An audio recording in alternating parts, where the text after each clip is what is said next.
ਕੇਂਦਰ ਦੀ ਅੜੀ ਤੇ ਅਹੰਕਾਰ ਨਾਲ ਜੂਝਦੇ ਜਾਂਬਾਜ਼ ਪੰਜਾਬੀ। ਅੱਜ ਕੇਂਦਰ ਸਰਕਾਰ ਸਾਡੇ ਉੱਤੇ ਇਹ ਤਿੰਨ ਕਾਲੇ ਕਿਸਾਨ ਕਾਨੂੰਨ 2020 ਦਾ ਇਲੈਕਟ੍ਰਿਸਿਟੀ ਅਮੈਂਡਮੈਂਟ ਬਿੱਲ ਤੇ ਪਰਾਲੀ ਫੂਕਣ ਤੇ ਸਜ਼ਾ ਵਾਲਾ ਇਹ ਆਰਡੀਨੈਂਸ ਲੈ ਕੇ ਕਿਸਾਨਾਂ ਤੇ ਆਰਥਿਕ ਹਮਲਾ ਕਰ ਰਹੀ ਹੈ।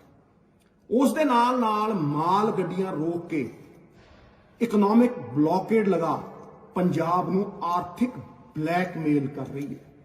ਇੰਡਸਟਰੀ ਦਾ ਕੋਲਾ ਤੇ ਸਟੀਲ ਦੀ ਸਪਲਾਈ ਰੋਕ ਕਿਸਾਨ ਦੀ ਯੂਰੀਏ ਦੀ ਸਪਲਾਈ ਰੋਕ ਰਹੀ ਹੈ। ਇਸ ਨਾਲ ਇਹ ਤੇ ਸਾਫ਼ ਹੈ ਕਿ ਕੇਂਦਰ ਦੀ ਸਾਰੀ ਗੇਮ ਆਰਥਿਕ ਹੈ, ਵਿੱਤੀ ਹੈ। ਕੇਂਦਰ ਦਾ ਸਾਡੇ ਤੇ ਵਾਰ ਆਰਥਿਕ ਹੈ।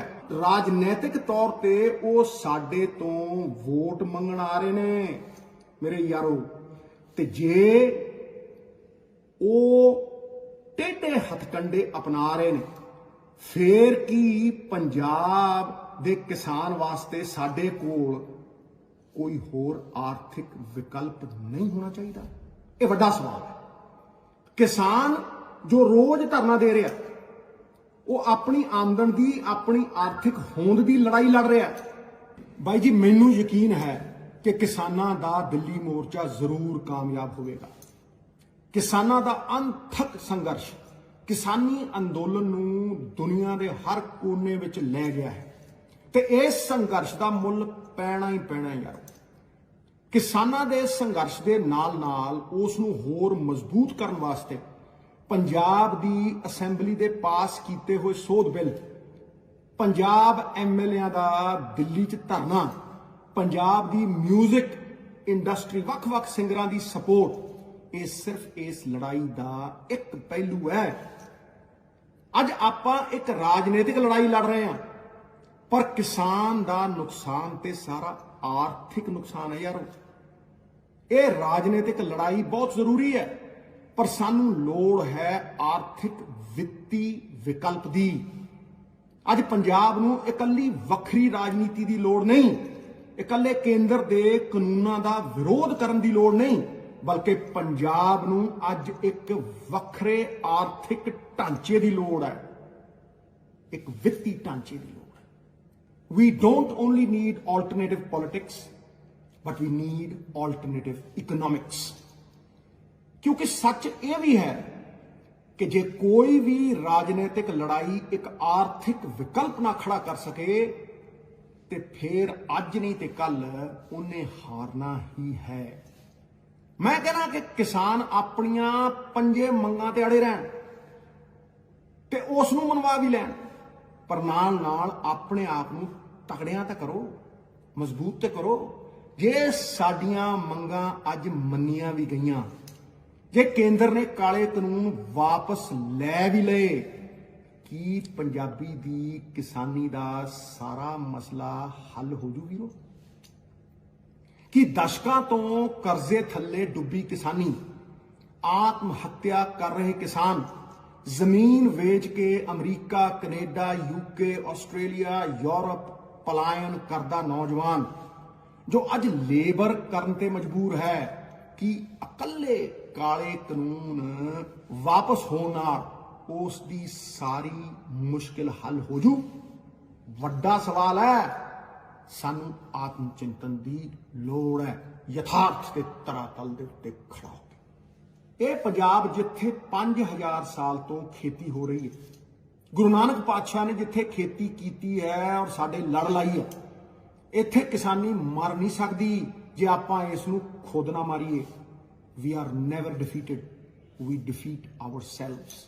ਪੰਜਾਬ ਦਾ ਕਿਸਾਨ ਬਾਹਰ ਜਾ ਕੇ ਛੋਟਾ ਮੋਟਾ ਉਦਯੋਗ ਚਲਾਉਂਦਾ, ਮਿਹਨਤਾਂ ਕਰਦਾ, ਉਹਦਾ ਮੁੱਲ ਪਾਉਂਦਾ, ਫਿਰ ਉਹ ਇਸ ਪਵਿੱਤਰ ਧਰਤੀ ਜਿੱਥੇ ਉਹਦੀ ਆਤਮਾ ਵਸਦੀ ਹੈ, ਸਰੀਰ ਭਾਵੇਂ ਬਾਹਰ ਹੋਵੇ ਲੇਕਿਨ ਰੂਹ ਇੱਥੇ ਹੈ, ਉਹਨੂੰ ਛੱਡ ਕੇ ਕਿਉਂ ਜਾਂਦਾ ਹੈ?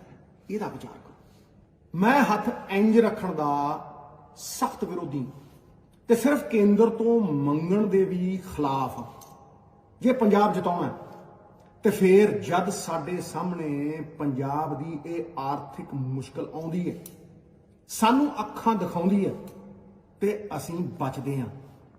ਭੈ ਵੀ ਸਾਨੂੰ ਸਤਾਉਂਦਾ ਹੈ। ਕੋਈ ਕਹਿੰਦਾ ਹਾਲਾਤ ਖਰਾਬ ਹੋ ਗਏ ਜੀ, ਕੋਈ ਕਹਿੰਦਾ ਬਾਹਰੀ ਤਾਕਤਾਂ ਜੀ, ਪਰ ਪੰਜਾਬ ਦੀ ਹਜ਼ਾਰਾਂ ਕਰੋੜ ਦੀ ਆਮਦਨ ਦਾ ਰਾਹ ਬੰਦ ਕੀਤਾ ਜਾ ਰਿਹਾ ਹੈ। ਅੱਜ ਸਵਾਲ ਹੈ ਕਿ ਕਿਸਾਨ ਦਾ, ਮਜ਼ਦੂਰ ਦਾ, ਉਹਨਾਂ ਦੀ ਆਰਥਿਕ ਮਜਬੂਰੀ ਦਾ ਆਰਥਿਕ ਹੱਲ ਹੋਵੇ।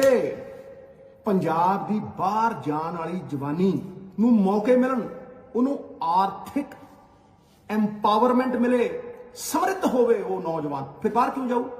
ਬਾਕੀ ਸੂਬਿਆਂ ਦੇ ਮੁਕਾਬਲੇ ਪੰਜਾਬ ਦੀ ਵਿਲੱਖਣ ਤਾਕਤ, ਸਾਡਾ ਯੂਨੀਕ ਸੈਲਿੰਗ ਪੁਆਇੰਟ USP, ਜਿਸ ਨੂੰ ਆਰਥਿਕ ਕੰਪੈਰੀਟਿਵ ਐਡਵਾਂਟੇਜ ਕਿਹਾ ਜਾਂਦਾ ਹੈ, ਉਹ ਕਿਸਾਨੀ ਹੈ। ਇਸ ਵਿੱਚ ਅਸੀਂ ਮਾਹਰ ਹਾਂ, ਤਾਂ ਹੀ ਦੇਸ਼ ਦਾ ਢਿੱਡ ਭਰਿਆ। ਤੇ ਫਿਰ ਕਿਉਂ ਨਹੀਂ ਬੀਜਣ ਦਾ, ਵੇਚਣ ਦਾ, ਸਟੋਰ ਕਰਨ ਦਾ ਆਰਥਿਕ ਮਾਡਲ ਪੰਜਾਬ ਆਪਣਾ ਆਪ ਲਿਖੇ। ਕਿਸਾਨਾਂ ਦੇ ਹੱਕ ਦੀ, ਕਿਸਾਨਾਂ ਦੀ ਆਮਦਨ ਵਧਾਉਣ ਦੀ ਰਾਹ ਅਸੀਂ ਆਪ ਲਿਖੀਏ। ਕੁਝ ਦਿਨ ਪਹਿਲਾਂ ਮੈਂ ਵੱਲਾ ਮੰਡੀ ਅੰਮ੍ਰਿਤਸਰ ਵਿੱਚ ਬੈਠ ਕੇ ਵੱਧ ਰਹੀ ਅੰਨ ਦੀ ਮਹਿੰਗਾਈ ਬਾਰੇ ਕਿਸਾਨਾਂ, ਆੜ੍ਹਤੀਆਂ ਤੇ ਪੱਲੇਦਾਰ ਮਜ਼ਦੂਰਾਂ ਨਾਲ ਗੱਲ ਕੀਤੀ ਸੀ। ਇਸ ਵੱਧਦੀ ਮਹਿੰਗਾਈ ਦਾ ਫਾਇਦਾ ਕੋਲਡ ਸਟੋਰੇਜ ਵਾਲੇ ਪੂੰਜੀਪਤੀਆਂ ਨੂੰ ਜਾ ਰਿਹਾ। And the difference is as big as the grand canyon. ਐਡਾ ਵੱਡਾ ਫਾਸਲਾ, ਮੈਂ ਸਮਝਾਉਣਾ ਕਿਵੇਂ। ਕਿਸਾਨ ਤੋਂ ਟਮਾਟਰ 5 ਰੁਪਏ ਦਾ ਲੈ ਕੇ ਅਖੀਰ 'ਚ ਪਰਚੂਨ ਦੀ ਦੁਕਾਨ ਤੇ 60 ਰੁਪਏ ਦਾ ਵਿਕਦਾ। ਆਲੂ ਸੜਕਾਂ ਦੇ ਉੱਤੇ ਸਿੱਟੇ ਪਏ ਹੁੰਦੇ ਸੀ, ਕਿਸਾਨ ਨੇ ਚੁੱਕਦਾ ਨਹੀਂ ਸੀ ਕੋਈ। ਉਹ 5 ਰੁਪਏ ਦਾ ਆਲੂ ਅੱਜ ਮਾਰਕੀਟ ਦੇ ਵਿੱਚ 60 ਰੁਪਏ ਨੂੰ ਵਿਕਦਾ ਹੈ।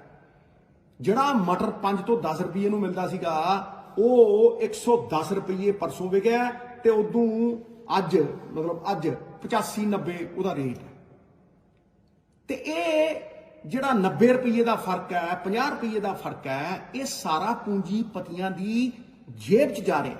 ਕਿਸਾਨ ਦੀ ਮਿਹਨਤ ਉਹ ਖਾ ਰਿਹਾ। ਬਲਕਿ ਅੱਜ ਦੇਸ਼ ਵਿੱਚ ਅੰਨ ਦੀ ਮਾਰਕੀਟ ਨੂੰ ਪੂੰਜੀਪਤੀ ਰਿਮੋਟ ਕੰਟਰੋਲ ਨਾਲ ਚਲਾਉਂਦੇ ਆ। 4 ਬੰਦੇ 4 ਕਰੋੜ ਤੇ ਰਾਜ ਕਰਦੇ ਆ, ਮੋਨੋਪੋਲੀ ਬਣਾ ਕੇ। ਇਹ ਸਰਾਸਰ ਜ਼ੁਲਮ ਹੈ। ਭਾਵੇਂ ਉਹ ਫਰੂਟ ਹੋਣ ਜਾਂ ਸਬਜ਼ੀ, ਵੱਡੇ ਵੱਡੇ ਸਿਲੋ ਵਾਲੇ 1% ਪੂੰਜੀਪਤੀ ਅੰਨ ਦੇ ਰੇਟ ਨੂੰ ਕੰਟਰੋਲ ਕਰਦੇ ਆ। ਨਾ ਹੀ ਕਿਸਾਨ ਤੇ ਨਾ ਹੀ ਛੋਟਾ ਵਪਾਰੀ ਇਹਨੂੰ ਨਿਰਧਾਰਿਤ ਕਰਦਾ। ਤੇ ਕਾਲੇ ਕਾਨੂੰਨਾਂ ਨਾਲ ਤੇ ਸਰਕਾਰ ਨੇ ਜਿਹੜੇ ਕਾਲਾ ਬਾਜ਼ਾਰੀ ਕਰਦੇ ਆ, ਹੋਰਡਿੰਗ ਕਰਦੇ ਆ, ਉਹਨਾਂ ਪੂੰਜੀਪਤੀਆਂ ਨੂੰ 50-100 ਗੁਣਾ ਰੇਟ ਵਧਾਉਣਾ ਕਾਨੂੰਨੀ ਕਰਤਾ, ਅਧਿਕਾਰ ਦੇਤੇ, ਅਧਿਕ੍ਰਿਤ ਕਰਤਾ। ਹੁਣ ਇਹ ਕਣਕ ਤੇ ਝੋਨਾ ਵੀ ਇਸੇ ਤਰ੍ਹਾਂ ਸਸਤਾ ਲੈ ਕੇ, ਜਿਸ ਤਰ੍ਹਾਂ ਸੇਬ ਦੀ ਮਾਰਕੀਟ ਨੂੰ ਅਡਾਨੀ ਕੰਟਰੋਲ ਕਰਦਾ, ਸਾਨੂੰ ਵੀ ਕੰਟਰੋਲ ਕਰਨੀ। ਸਰਕਾਰ ਪੂੰਜੀਪਤੀਆਂ ਹਵਾਲੇ ਦੇਸ਼ ਦੀ ਫੂਡ ਸਿਕਿਉਰਿਟੀ ਨੂੰ ਗਿਰਵੀ ਕਰ ਰਹੀ ਹੈ। FCI ਨੂੰ ਵੀ ਹੌਲੀ ਹੌਲੀ ਖਤਮ ਕਰ ਰਹੀ ਹੈ। ਖੇਤੀ ਵਿੱਚ ਜੇ ਅਡਾਨੀ ਤੇ ਅੰਬਾਨੀ ਨੂੰ ਕਾਮਯਾਬੀ ਦਿਖ ਰਹੀ ਹੈ, ਤੇ ਸਾਡੇ ਕਿਸਾਨ ਕਰਜ਼ਾਈ ਖੇਤੀ ਕਿਉਂ ਕਰਨ? ਕਿਉਂ ਨਾ ਕੋਲਡ ਸਟੋਰੇਜ ਕਿਸਾਨ ਦੇ ਕੋਆਪਰੇਟਿਵ ਦੇ ਅਧੀਨ ਹੋਵੇ? ਕਿਉਂ ਨਾ ਕਿਸਾਨ ਕੋਆਪਰੇਟਿਵ ਦੇ ਹੱਥ ਫੂਡ ਪ੍ਰੋਸੈਸਿੰਗ ਇੰਡਸਟਰੀ ਹੋਵੇ, ਕਿ ਜੋ ਕਿਸਾਨ ਖੁਦ ਟਮਾਟਰ ਨੂੰ ਸਟੋਰ ਕਰਨ ਤੋਂ ਲੈ ਕੇ ਟਮਾਟੋ ਕੈਚਅਪ ਬਣਾਉਣ ਤੇ ਵੇਚਣ ਦਾ ਮੁਨਾਫਾ ਵੀ ਕਿਸਾਨ ਆਪ ਕਮਾਉਣ, ਤਾਂ ਕਿ ਆਪਾਂ ਪੰਜਾਬ ਦੇ ਕਰਜ਼ੇ ਤੇ ਕਰਜ਼ਾ ਲੈ ਕੇ ਡੂੰਘੇ ਤੋਂ ਡੂੰਘਾ ਟਿਊਬਵੈਲ ਲਾ ਖੇਤੀ ਕਰਦੇ ਕਿਸਾਨ ਨੂੰ ਕਾਮਯਾਬੀ ਦੀ ਰਾਹ ਤੇ ਪਾ ਸਕੀਏ। ਅੱਜ ਸਾਨੂੰ ਲੋੜ ਹੈ ਕਿ ਅਸੀਂ ਇੱਕ ਨਵੀਂ ਮਾਰਕੀਟਿੰਗ ਸਟ੍ਰੈਟਜੀ ਦਈਏ। ਸਰਕਾਰੀ ਖਰੀਦ MSP ਦੇ ਨਾਲ ਕਿਸਾਨ ਦੇ ਖੇਤੋਂ ਲੈ ਕੇ ਹਰ ਰਸੋਈ ਤੱਕ ਉਹਨੂੰ ਵੇਚਣ ਦੀ ਤਾਕਤ ਦੇਈਏ। ਹਰ ਫਸਲ ਦਾ ਵੱਧ ਤੋਂ ਵੱਧ ਮੁਨਾਫਾ ਵਾਪਸ ਕਿਸਾਨ ਦੇ ਕੋਲੇ ਆਵੇ। ਅੱਜ ਕੁਝ ਕਿਸਾਨ ਸ਼ਹਿਰਾਂ ਵਿੱਚ ਜਾ ਕੇ ਆਪਣੀ ਫਸਲ ਵੇਚਦੇ ਹਨ, ਪਰ ਜੇ ਸਰਕਾਰ ਕਿਸਾਨਾਂ ਨੂੰ ਸਟੋਰੇਜ ਕੈਪੈਸਿਟੀ ਦੇਵੇ, ਜੋ ਅੱਜ ਅਡਾਨੀ ਦੀ ਤਾਕਤ ਹੈ, ਉਹ ਕਿਸਾਨਾਂ ਦੀ ਤਾਕਤ ਹੋ ਸਕਦੀ ਹੈ। ਮੇਰਾ ਅਟੁੱਟ ਵਿਸ਼ਵਾਸ ਹੈ। ਜਦ ਮੈਂ ਦਾਲਾਂ, ਆਇਲ ਸੀਡ, ਵੈਜੀਟੇਬਲ, ਫਰੂਟਸ ਦੀ ਗੱਲ ਕਰਦਾ ਹਾਂ, diversification, cold storage, small farmer model ਦੀ ਗੱਲ ਕਰਦਾ ਹਾਂ, ਕੋਆਪਰੇਟਿਵ ਬਣਾ, ਇੱਕ ਕਾਨੂੰਨੀ ਇਕਾਈ ਬਣਾ, ਬੀਜਣ ਤੇ ਵੇਚਣ ਦਾ ਮੁਨਾਫਾ ਕਿਸਾਨ ਨੂੰ ਦੇਣ ਦੀ ਗੱਲ ਕਰਦਾ ਹਾਂ ਤੇ ਮੈਂ ਇੱਕ ਨਵੇਂ ਆਰਥਿਕ ਢਾਂਚੇ ਦੀ ਗੱਲ ਕਰਦਾ ਹਾਂ। ਪੰਜਾਬ ਦੇ ਕਿਸਾਨ ਦੀ ਆਮਦਨ ਵਧਾਉਣ ਦੀ ਤੇ ਉਹਦੀ ਖੁਦਮੁਖਤਿਆਰੀ ਦੀ ਰਾਹ ਦੀ ਗੱਲ ਕਰਦਾ ਹਾਂ ਕਿ ਪੰਜਾਬ ਵਿੱਚ ਡਾਈਵਰਸਿਫਿਕੇਸ਼ਨ ਕਰ, ਪੱਕੀ MSP ਤੇ ਸਰਕਾਰੀ ਖਰੀਦ ਦੇ ਨਾਲ ਹਰ 5 ਪਿੰਡਾਂ ਵਿੱਚ ਕੋਲਡ ਸਟੋਰੇਜ ਬਣਾ। ਆਪਾਂ ਪੰਜਾਬ ਦੇ ਕਿਸਾਨ ਨੂੰ ਬਚਾ ਨਹੀਂ ਸਕਦੇ ਕਿ ਇਸ ਵੱਧ ਰਹੀ ਅੰਨ ਦੀ ਮਹਿੰਗਾਈ ਦਾ ਫਾਇਦਾ ਕਿਸਾਨ ਨੂੰ ਨਹੀਂ ਦੇ ਸਕਦੇ? ਤੇ ਇਹ ਸਭ ਕੁਝ ਪੰਜਾਬ ਸਰਕਾਰ ਆਪ ਕਾਨੂੰਨ ਬਣਾ, ਆਪ ਪਾਲਿਸੀ ਬਣਾ ਕੇ ਕਰ ਸਕਦੀ ਹੈ। ਉਸ ਨੂੰ ਹਰ ਚੀਜ਼ ਲਈ ਕੇਂਦਰ ਦੀ ਮਨਜ਼ੂਰੀ ਦੀ ਕੋਈ ਲੋੜ ਨਹੀਂ। ਅੱਜ ਭਾਰਤ ਆਪਣੀ ਖਪਤ ਵਾਸਤੇ 70% ਐਡੀਬਲ ਆਇਲ ਕਹਿਣ ਦਾ ਭਾਵ ਜਿਹੜੇ ਤੇਲ ਆਪਾਂ ਖਾਣੇ 'ਚ ਪਾਉਂਦੇ, ਉਹ ਐਡੀਬਲ ਆਇਲ ਇੰਪੋਰਟ ਕਰ ਰਿਹਾ ਹੈ ਹਿੰਦੁਸਤਾਨ, ਮਲੇਸ਼ੀਆ, ਅਰਜਨਟੀਨਾ, ਇੰਡੋਨੇਸ਼ੀਆ ਤੇ ਯੂਕਰੇਨ ਤੋਂ। ਇਸ ਤੇਲ ਦੀ ਕੀਮਤ ਹਰ ਮਹੀਨੇ ਵਧ ਰਹੀ ਹੈ। ਪਿਛਲੇ ਮਹੀਨਿਆਂ ਵਿੱਚ ਰਿਫਾਈਨਡ ਤੇਲ ਦੀ ਕੈਨੀ 1300 ਤੋਂ ਵੱਧ ਕੇ 1700 ਹੋ ਗਈ। ਪਰ ਪੰਜਾਬ ਜੋ ਆਇਲ ਸੀਡ ਲਗਾ ਸਕਦਾ ਹੈ, ਉਸ ਨੂੰ ਸਰਕਾਰ ਇਸ ਰਾਹ ਤੇ ਚੱਲਣ ਵਾਸਤੇ ਮਦਦ ਕਿਉਂ ਨਹੀਂ ਕਰਦੀ? ਅਸਲ ਮਸਲਾ ਪਰਾਲੀ ਫੂਕਣ ਦਾ ਨਹੀਂ, ਪਰ ਪਰਾਲੀ ਦਾ ਹੈ। ਅਸਲ ਵਿੱਚ ਇੱਕ ਗੈਰ ਪੇਸ਼ੇਵਰ ਅਨਪ੍ਰੋਫੈਸ਼ਨਲ ਤਰੀਕੇ ਨਾਲ ਝੋਨਾ ਲਾਉਣ ਦਾ ਹੈ। ਕੀ ਕਰਜ਼ਾਈ ਕਿਸਾਨ ਪਰਾਲੀ ਫੂਕਣ ਤੇ ਮਜਬੂਰ ਕਿਉਂ ਹੋਵੇ? ਤੁਸੀਂ ਉਹਨੂੰ ਕਮਾਊ ਉਪਰਾਲੇ ਦਿਓ। ਤੁਸੀਂ ਤੇ, ਔਰ ਮੈਂ ਸਵਾਲ ਕਰ ਰਿਹਾ, ਤੁਸੀਂ ਤੇ ਅਜੇ ਤੱਕ ਉਹਨੂੰ ਆਪਣੇ ਵਾਅਦੇ ਅਨੁਸਾਰ ਪਰਾਲੀ ਦੀ ਸਬਸਿਡੀ ਤੱਕ ਨਹੀਂ ਦਿੱਤੀ। ਤੁਸੀਂ ਉਹਨੂੰ ਆਮਦਨ ਵਧਾਉਣ ਵਾਲੇ ਹੱਲ ਦਿਓ ਭਰਾਵੋ। ਪੰਜਾਬ 25 ਸਾਲਾਂ ਤੋਂ ਕੇਂਦਰ ਦੇ ਅੱਗੇ ਮਜਬੂਰ ਹੋਈ ਜਾਂਦਾ ਹੈ। ਅੱਜ ਉਹਨਾਂ ਦੇ MSP ਸਰਕਾਰੀ ਖਰੀਦ ਬੰਦ ਹੋਣ ਦਾ ਡਰ ਹੈ। ਤੇ ਕੀ ਸਾਡੀ ਰਾਜਨੀਤੀ ਸਿਰਫ ਮੰਗਣ ਦੀ ਰਹਿ ਗਈ? ਸਮਸਤ ਉન્નਤੀ ਦਾ ਆਧਾਰ ਤੇ ਸਾਰ ਖੁਦਮੁਖਤਿਆਰੀ ਹੈ।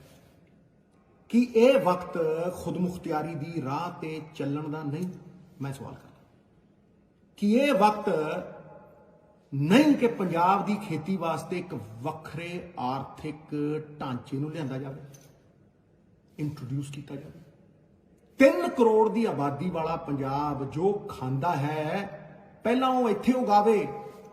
ਮੈਂ ਪਿਛਲੇ ਵਾਰ ਵੀ ਇਹ ਨਾਰਾ ਬੁਲੰਦ ਕੀਤਾ ਸੀ ਕਿ ਦੇਸੀ ਲਾਓ ਤੇ ਦੇਸੀ ਖਾਓ। ਕਿੰਨਾ ਕੁ ਔਖਾ?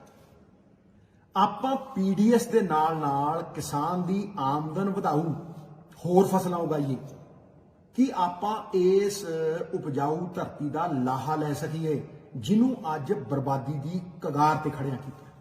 ਮੈਂ ਪੰਜਾਬ ਦੀ ਖੁਦਮੁਖਤਿਆਰੀ ਦੀ ਰਾਹ ਵਾਸਤੇ ਪਾਣੀ ਬਚਾਓ, ਆਰਗੈਨਿਕ, ਆਮਦਨ ਵਧਾਊ ਮਾਡਲ ਪਹਿਲਾਂ ਹੀ ਦੇ ਚੁੱਕੇ। ਲੋੜ ਹੈ ਕਿ ਪੰਜਾਬ ਉਸ ਰਾਹ ਤੇ ਚੱਲੇ। ਇਹ ਗੱਲਾਂ ਨਾਲ ਤੇ ਕੱਲੀ ਪਾਲਿਸੀ ਬਣਾਉਣ ਨਾਲ ਨਹੀਂ ਹੋਣਾ ਯਾਰੋ। ਇਸ ਰਾਹ ਤੇ ਸਾਨੂੰ ਸਭ ਨੂੰ ਇਕੱਠਿਆਂ ਹੋ ਕੇ ਤੁਰਨਾ ਪੈਣਾ ਹੈ। ਤੇ ਮੈਨੂੰ